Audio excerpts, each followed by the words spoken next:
Hello and welcome to Lawn and Away, the show where we find out how Boro players have done on on loan. And in this episode, we'll focus on Hayden Coulson this time at Aberdeen. I'm really delighted to be joined by a guy from the ABZ Football Podcast. Abs, how are you doing? It's been a minute since you last caught up on your podcast. Yeah, good mate, good. It's been a hell of a season. I imagine both for you and for us. It's probably the Yeah, best way to put it. So yeah, no, yeah. it's good. Well, to be fair, you were saying earlier, like you could finish in. Well, you finished third. I suppose third, wasn't it? Yeah, third Yeah, good, and then obviously with Europe potentially on the horizon, you need Salt Lake to win tomorrow for that group stage feeling. But obviously for us, we had heartbreak. But we're not here to talk about heartbreak. We're here to talk about Hayden Coulson, 31 appearances at Aberdeen this season. I remember saying to you like before. I think just as he signed, we had a conversation. I was like, he could be anything because he hasn't really played much for Boro this season. He was coming in the last time of his contract, and we had no idea how this was going to go. So, how would you assess his time at Aberdeen over the season? you know what? I think you're right. I think when we spoke about this when he signed, he was very much a kind of meh signing as far as a lot of Aberdeen fans were concerned at the time because it was an injury-prone player coming from the Championship who'd played very little football in the last 5 years. You know, he'd spent dotting around on various different loans, played very little football. I remember he was at St Mirren briefly, and I remember him playing for St Mirren at Pittodrie against Aberdeen in I think Aberdeen won that game 4-0, and Coulson was terrible that afternoon. And his name is stuck out in my memory because he was really poor. And so yeah, this kind of signing arrived quite late in the day for us in the window. I think he signed the week before the season started. And it was a bit, like I say, it was just a very meh kind of signing, and it harked back to what a lot of Aberdeen fans would think was a bit of a darker days from a signing policy perspective, where we tended to pick up these loan players out the Championship or League One in England, and who came up here and did very little usually. And it was very much at odds with a lot of the other kind of signings we'd made in the summer. We'd kind of really expanded our recruitment team, expanded our horizons when it came to who we were recruiting. So it was a bit of a, I don't know what we're going to get here. But as you say, the one positive that I think a lot of Aberdeen fans took was that he was coming out of contract at Boro at the end of the season. So you kind of then go, right, well, this is a player then who's either fighting for his future, either at Boro, or he's looking for maybe a permanent move at Aberdeen, or looking to get himself in the shop window. So I think that's how we approached Coulson when he came in. We definitely needed to strengthen the left wing back kind of area. We only really had a young lad, Mason Hancock, available to us, who had come through the Aberdeen Youth Academy. He'd started a lot of games in the League Cup group stages before the season properly started, and he'd done okay, but it was clear you couldn't just rely on this kid coming in to beat that position. So yeah, I think people recognised it was a position we needed to fill and get somebody in, and then obviously Coulson came in. And yeah, it's been a bit, and we spoke about it. He can be one thing or another, and I think that's probably been mirrored as the season's progressed. To be honest, he kind of came in, started away at Celtic. It was his first game. It was the first game in the league for us. Hard to judge him on that performance. Then we played at home against St Mirren, and he was injured after 12 minutes. So you then go, well, based on his track record, we might never see this guy ever again. Yeah, it was a pretty bad one, right? It was a pretty bad injury at the time. It was a bad tackle, Yeah. as I remember. But he was back in the first. He was back in the first team 2 weeks later, and then he was pretty much a consistent starter between then and then the World Cup break. Jim Goodwin, who was our manager at the time, consistently played him. After we came back after the World Cup break, our season just started to unravel at a rapid rate of knots. At that point, he was still playing for Coulson at that point, right up until the Darvel Scottish Cup game. I don't want to talk about that too much. After the Darvel game, we got humped for 6 at Hibs. Jim Goodwin got the bullet. Barry Robson came in. Robson's barely played him since then. We shifted to a back three, went with a back three in the wing backs, tightened up defensively. But since then, we've not really seen Hayden Coulson at all. He came in for a couple of games towards the back end of the season. His last game was against Hibs. We played right wing back because we were right up against it from an injury perspective, and he was awful in that last game against Hibs. And yeah, there we go. It's what we said, a mixed bag. Yeah. Were you surprised, like, with the change of shape, that with Coulson being a wing back, probably I would argue say better as a left wing back rather than a full back? Were you surprised that by Robson didn't opt to play Coulson at all?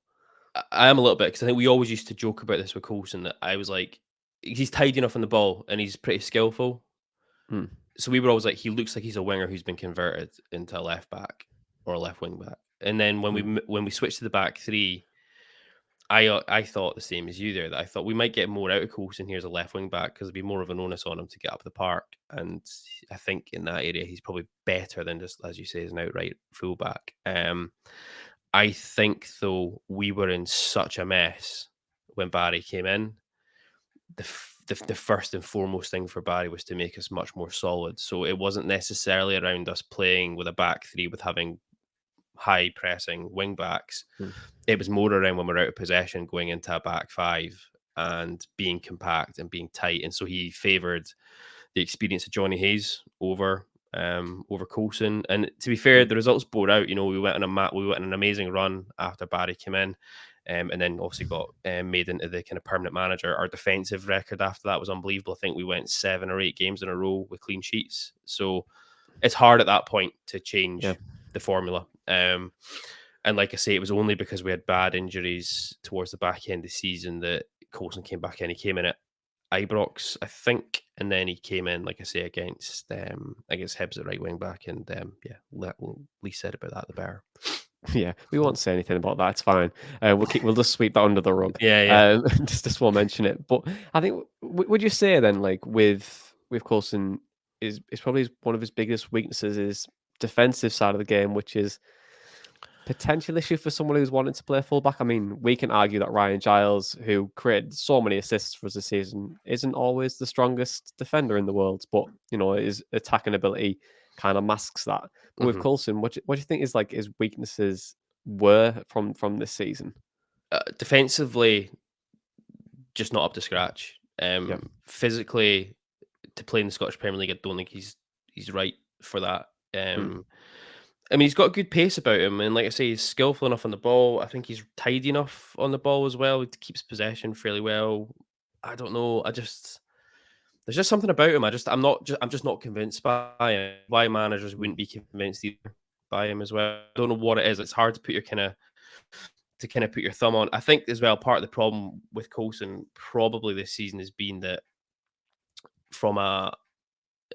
when we started the season, we had Jayden Richardson at right back, who we recruited in the summer as well. He came in from Nottingham Forest, but he was very much a project player, right? And he was like this attacking, brilliant. All his data will show you that Jayden Richardson's is going to be a very talented footballer going forward, right? Defensively, though, he was awful as well. So we had this horrendous dynamic in our backline for much of the first part of the season, where our fullbacks aren't great at defending, so they're easy to get at. And I'm not convinced they're actually contributing a huge amount going the other way as well. I think they look good going forward, but when you actually look at like Coulson's underlying data for the season, I think he had 1 assist this season in the league. So it's not even as though you're getting, as you say, that attacking benefit out of them. So you're going to go, okay, well, we're maybe not getting much defensive work out of them, but they're contributing at the other end of the park. Richardson didn't have an assist, I don't think, this season, or if he did, it was 1. So the idea about having bombing on attacking fullbacks, it didn't really pay off for us either. And so defensively, we were bad, and going forward, they weren't creating much. So you're not really getting much out of those two at that point. So I think Coulson probably suffered a little bit as well from the fact that just the whole defensive line, especially after the World Cup, was just an absolute shambles. Yeah, I mean, yeah, I mean, you went on a terrible run, wasn't it? You went on a terrible run, and then obviously managed with the boot, and then obviously Robson came in and just steadied the ship with Steve Agnew as well, which again was probably we were a little bit surprised at like the turnaround that you guys have had under Robson and Agnew. Yes, purely because of just how to put it into context for anyone who doesn't watch Aberdeen frequently or follow the results. To put it into context, we came back after the World Cup break, and I think we won 1 game in 8 or 9. We went from being 3rd in the league by 4 points down to 7th in the table before you know it, and genuinely looking over our shoulders about we might get dragged into a relegation scrap here. And then the last week of Jim Goodwin saw us go to Hearts and get beat 5-0. We went to Darvel, who I'm trying to think what the equivalent of Darvel is in English football. I'm trying to think. I mean, it's junior team in Scotland. It's the 6th tier in Scotland, but it's part time. You'd be down in probably National League North. I would imagine would be kind of the equivalent, like a Telford or something daft like that. Like it's something you've not really heard of, but it's a random nil that sticks. I get that. Yeah. So it's that sort of level you're talking about. We got beat by them 1-0 in the Scottish Cup. It is probably the biggest shock result in Scottish Cup history, not just Aberdeen's history. It's like genuinely the darkest day in Aberdeen Football Club's history. And then we followed that up by then going to Hibs the following Saturday, and we got beat for 6 at Hibs. So 12 goals conceded out the Scottish Cup to a junior team. We were in a bad way when Jim Goodwin finally was given his jotters. So when Barry came in, it was clear what was going to have to happen was we were going to have to go back to basics and be hard to beat and kind of build from there. And that's what we did. We shifted to a back three. We made a couple of shrewd acquisitions in the January window. We brought in Matty Pollock on loan from Watford, who is an absolute star in the making. We bought in Angus MacDonald, who was previously at Hull, Barnsley. He was released by Swindon, who were League Two. So I think when Angus came in, a lot of us were like, "Fucking hell, this is like this." And he was brilliant. He was a revelation, really, really good. Matty Pollock was excellent. The shifting system helped. And as harsh as it maybe sounds, I think maybe taking Hayden out of the team maybe helped us a little bit as well, to be honest. Yeah. So were you surprised then to hear that he's ended up with a new contract at Boro? I was very surprised. Like, and I hate being like down on players, and I hate going into foot on players. And trust me, Hayden Coulson wasn't by any stretch of the imagination the worst player Aberdeen had last season. So I'm not trying to say that he was, but in January when we were talking about players who at that point we had on loan, and would we like to see us making a concerted effort to maybe try and sign Coulson on a pre-contract, for example, at that point, a lot of us were probably sitting on the fence about that at the time because it was like, I don't know, like he looks okay, but could we get better? I think we maybe could.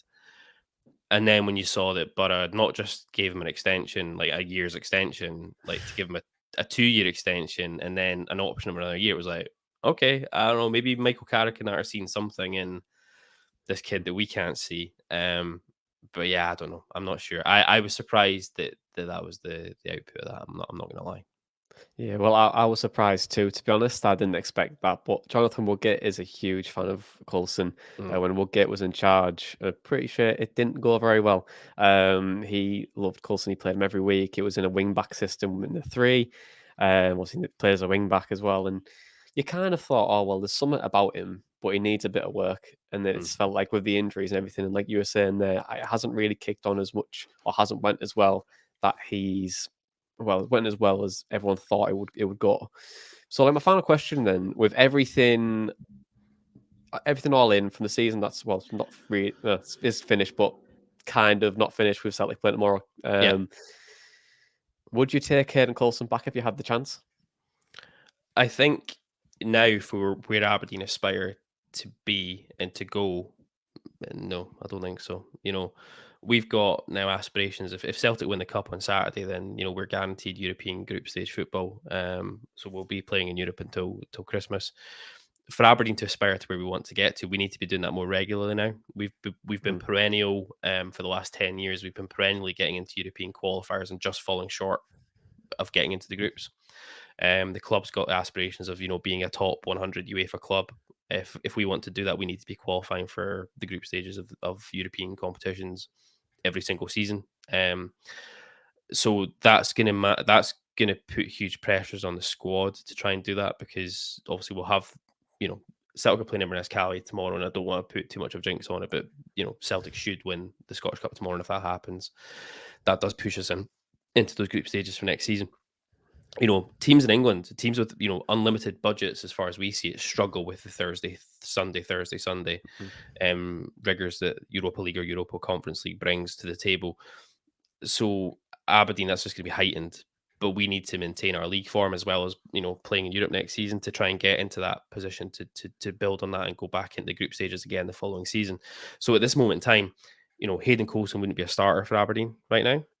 So therefore you have to look at it and go, right, well, you need to have a big squad to cope with the Thursday, Sunday, and your squad, the backup players have to be good enough to step in and be almost first team equivalent in terms of quality to maintain your league form. And right now, I'm not sure if Hayden Coulson would be in that backup position either, which is probably really galling if you're a Boro fan to hear you've signed him up for another 2 years. And I'm now sitting as an Aberdeen fan saying, I don't even think I would take him as a backup player. But I think for where we're trying to aim to get to, I think we can do better. Okay. Sorry. Well, no. That's, and to be fair, that's the kind of the purpose of these shows, to see how players have been progressing, Yeah. and also would you take them back or not. But Gary, thank you very much for joining me. Where can anyone find you, follow you, if they want to learn more about Aberdeen? If any Middlesbrough fan out there wants to listen to our nonsense, you're more than welcome to. If you like pro wrestling interspersed with your football, then this is the podcast for you. ABZ Podcast at ABZ Podcast on Twitter for all of our nonsense on there. And then the show ABZ Football Podcast is on all of your usual podcast haunts, including Spotify. So there we go. Great. Well, thank you very much for joining me. So, a questionable time for loaning away for Hayden Coulson, but this has been all of your Hayden Coulson chatter in a pod. It's loaning away.